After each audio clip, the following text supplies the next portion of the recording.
Welcome back to Phone Transformer. In today's video, we're going to show you exactly how to use Temu Coupon Bundle Philippines, and how you can apply these bundles to save money while shopping in the Temu app. Now let's get started. Step 1. First, unlock your phone and open the Temu app. Make sure you're logged into the correct account so all your saved credits, coupons, and orders are properly linked. Step 2. On the bottom bar of the app, look for the option that says You.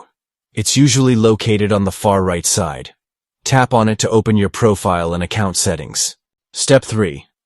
Once you're in your profile menu, scroll down the page slowly.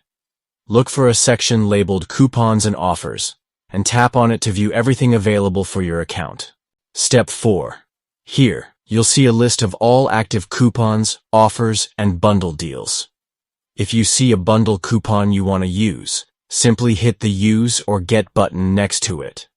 This will open up the eligible items that go with that bundle. Step 5.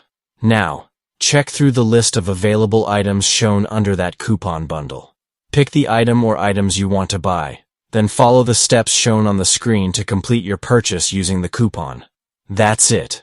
Once done, your discount will apply automatically if all conditions are met. Thanks for watching, and please subscribe to the channel.